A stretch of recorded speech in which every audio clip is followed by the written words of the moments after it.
फातिमा तशद्दुद कत्ल केस में अहम पेशरफ्त। ज्यादती का निशाना बनने वाली फातिमा का डीएनए पीर असद शाह के साथ मैच कर गया। सिंध के निगरान वजीर कानून और इंसानी हुकूक उमर सुमरो की तस्दीक। कहते हैं महकमा सेहत के अफसरान ने पीर से ताल्लुकात की बुनियाद पर सैंपल तबाह कर दिए थे। पंजाब से टेस्ट करवाने पर डीएनए मैच हो गया है। कमसिन फातिमा की मौत रानीपुर में पीर की हवेली में हुई थी, जिसकी वीडियो मंजरेआम पर आई थी।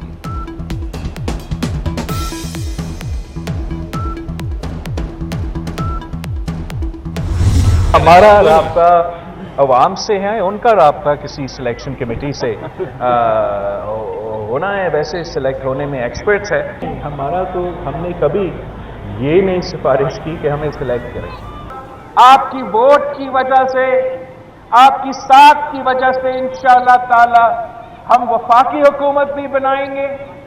और ये पहली बार होगा जब जियाला मेयर होगा, जियाला सीएम होगा और जियाला वजीर आजम भी होगा। नून लीग सिलेक्ट होने में एक्सपर्ट है। नून लीग का राब्ता किसी सिलेक्शन कमेटी से होगा। हमने कभी सिफारिश नहीं की, हमारा राब्ता आवाम से है। Chairman Peoples Party Bilawal Bhutto के ताक ताक कर निशाने। कहा अगला वजीर आजम और वजीर आला जियाला होगा। वोट की ताकत से वफाक में भी हुकूमत बनाएंगे। लेवल प्लेइंग फील्ड ना मिली तब भी पीपल्स पार्टी जीतेगी। बदकिस्मती से उबूरी अफगान हुकूमत के क़याम के बाद से पाकिस्तान में दहशतगर्दी के वाक़यात में 60% और ख़ुदकुश हमलों में 500% इजाफा हुआ। पिछले 2 सालों में 2267 मासूम पाकिस्तानी शहरियों की जानें इस अंधोनाक खूनरेज़ी की भेंट चढ़ चुकी हैं, जिसके ज़िम्मेदार तहरीक तालिबान पाकिस्तान के दहशतगर्द हैं, जो अफ़गानिस्तान की सरजमीन इस्तेमाल करते हुए पाकिस्तान पर बुज़दिलाना हमले कर रहे हैं। इस अरसे में ख़ुदकुश हमलों में मुलव्वस अफराद में 15 अफ़गान शहरी भी शामिल थे। इसके अलावा अब तक 64 अफ़गान शहरी इंसदाद दहशतगर्दी की मुहिम में पाकिस्तान के कानून नाफिज करने वाले इदारों से लड़ते हुए हलाक हुए। अफगान हुकूमत दहशतगर्दों की सहूलतकारी कर रही है। बार बार कहने पर टीटीपी के खिलाफ एक्शन नहीं लिया गया, उल्टा दहशतगर्दी में सहूलतकारी के शवाहिद मिले। फरवरी 2023 में अफगान हुकूमत को वाज़ेह पैगाम दिया था। पाकिस्तान या टीटीपी में से किसी एक को चुनने का कहा गया। वज़ीर आज़म अनवारुल हक काकड़ की अहम प्रेस कॉन्फ्रेंस। कहा दहशतगर्दी में मुलव्वस अफराद को हवाले किया जाए। गैर कानूनी अफगानों की वापसी जारी रहेगी। अमेरिका समेत कोई मुल्क दबाव नहीं डाल सकता।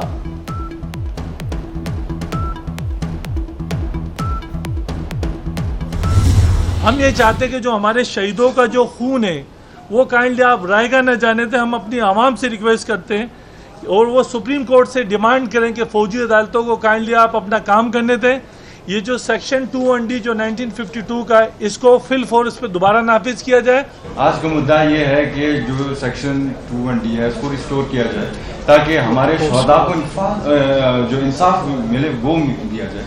हम किसकी तरफ जाएं? Civil courts are not that empowered to give punishment to those who are committed in terrorist acts. So we appeal that military acts should be let them do. शहदा के लवाहिकीन ने फौजी अदालतों की फौरी बहाली का मुतालबा कर दिया। सुप्रीम कोर्ट जाने का ऐलान। ऑफिशियल सीक्रेट एक्ट मुल्की सलामती का ज़ामन है। फौजी अदालतों की बंदिश इंतशारियों और बलवाइयों की सहूलतकारी है। फौजी अदालतें गैर फाल होने से दहशतगर्दी बढ़ गई। अदालती फैसले से हमारे जख्मों पर नमक पाशी ना की जाए। कलभूषण केस के तनाजुर में ऑफिशियल सीक्रेट एक्ट की बहाली का मुतालबा।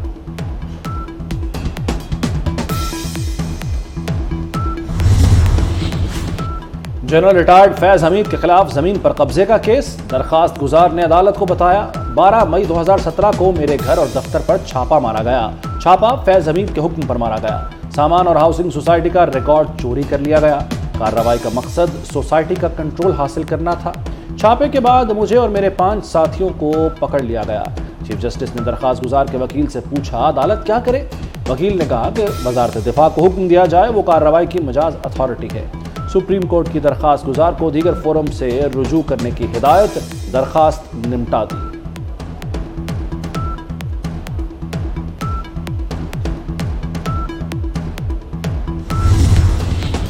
चीफ जस्टिस ऑफ पाकिस्तान और जस्टिस अतर मिनल्ला ने साबिक चीफ जस्टिस साकिब निसार के चैम्बर में दिए गए फैसलों को गैर कानूनी कह दिया।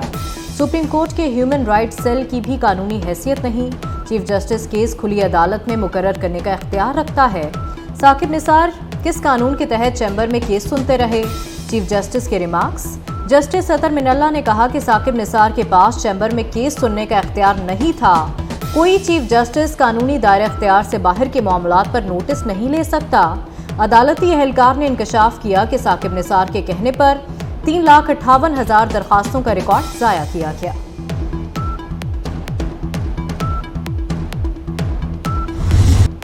इजरायली फौज का जबालिया कैंप पर एक और हमला। नसीरात और अल-शाती कैंप में खौफनाक बमबारी।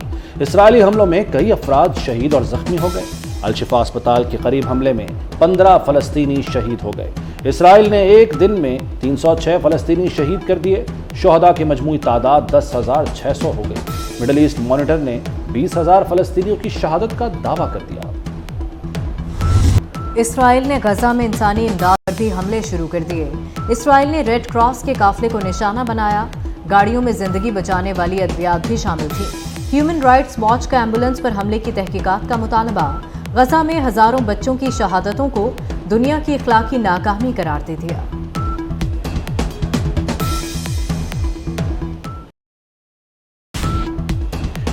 शायद नेतन्याहू को भतीजे की लाश उठाते हुए वालिदैन का दुख महसूस हो। इस्राएली फौज और फलस्तीनी मज़ाहमतकारों के दरमियान झड़पों में नेतन्याहू का भतीजा मारा गया। यायर नेतन्याहू इस्राएली फौज में कैप्टन था और डेंजरस स्नाइपर के नाम से जाना जाता था। हमास के हमलों में अब तक 300 से ज्यादा इस्राएली फौजी हलाक हो चुके हैं। लाहौर में माहौलियाती आलूदगी आखिरी हदों को छू गई। शहर का मजमूई एयर क्वालिटी इंडेक्स 437 रिकॉर्ड। खांसी और आशूबे चश्म के मरीजों में इजाफा। लाहौरियों के लिए आइंदा चंद रोज मुश्किल होंगे। मौसमियाती माहिरीन ने खबरदार कर दिया। वजीर आला मोहसिन नकवी ने भी बचाव की तदाबीर कर ली। लाहौर समेत पंजाब के 8 अजला में इमरजेंसी नाफिज। दफा 144 भी लगा दी। होटलों के टेक अवे पर पाबंदी। खाना घर मंगवाया जा सकेगा।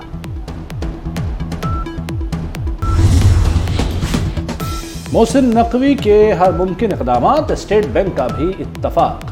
लाहौर समेत 8 अजला में जुमेरात, जुमा और हफ्ते को बैंक बंद रहेंगे। स्कूल और दफातर में छुट्टी होगी। जुमे को मार्केटें, पार्क और थिएटर बंद। 10 नवंबर को मकामी अदालतें भी नहीं खुलेंगी। हाईकोर्ट की प्रिंसिपल सीट पर काम नहीं होगा। ताजरों का जुमे की बजाय जुमेरात को कारोबार खुला रखने का फैसला। बारिशें बरसाने वाला सिस्टम आज मुल्क में दाखिल होगा। मगरबी हवाएं मुख्तलिफ शहरों में बारिशें बरसाने का बाइस बनेंगी। जुमे के रोज तक बारिशों की पेशगोई। 24 घंटों में इस्लामाबाद, पंजाब और खैबर पख्तूनख्वा में बारिश का इम्कान। कश्मीर और गिलगित बल्तिस्तान में भी अब्रे करम बरसेगा।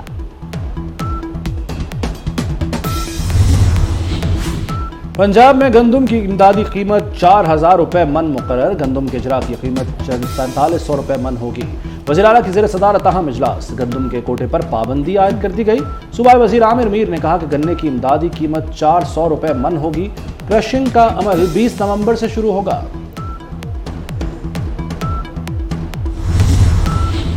मोहसिन स्पीड के तूफानी दौरे। बंद रोड कंट्रोल डेस्क कॉरिडोर पहुंचे। तरक्याती कामों का जायजा लिया।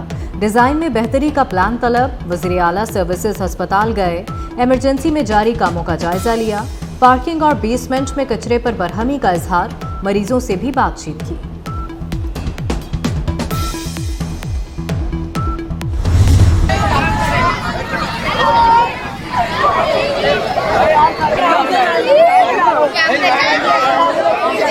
सर जी साहब रिके कल माली आ गया सर, माली आ गया। नहीं, रॉबर्ट के साथ एक और बंदा सर उसके बाद की फौत हुई परसों, जिसको मैं ऑर्डर किया है ना, परसों उसके बाद फौत हुई। ਤੁਹਾਡੇ ਮਗਰ ਜੀ ਵਾਲਾ ਘੱਟ ਸਰ ਲੱਭਣੀ ਬਹੁਤ क्या रह गया?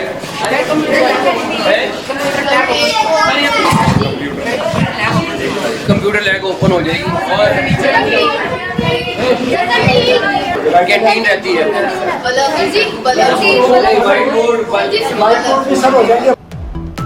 शुक्रिया मेरे वजीर आला, आपने वादा निभा दिया। टाट वाले स्कूल को भी चमका दिया। मोहसिन नकवी ने मॉडल टाउन के सरकारी स्कूल को मॉडल बना दिया। कौम के मुस्तकबिल को जमीन से उठाकर बेंचों पर बिठा दिया। कमरा जमात से जाले हट गए, बल्ब रोशन, पंखे भी चल गए। मोहसिन नकवी की आमद पर बच्चे बाग बाग। भारत के शुभमन गिल ने बाबर आजम से 2.5 साल बाद पहली पोजीशन छीन ली। आईसीसी ने वनडे प्लेयर्स की रैंकिंग जारी कर दी। शुभमन गिल 830 पॉइंट्स के साथ पहले नंबर पर आ गए। बाबर आजम दूसरे नंबर पर चले गए। जनूबी अफ्रीका के क्विंटन डिकॉक तीसरे नंबर पर विराजमान। विराट कोहली चौथे नंबर पर आ गए। और बेमिसल शायरी, मुनफरिद अंदाज, भला कैसे कोई जॉन को भुलाए। मुमताज शायर और फलसफी जॉन एलिया को बिछड़े 21 बरस बीत गए। जिंदगी की तल्ख हकीकतों को खूबसूरत अल्फाज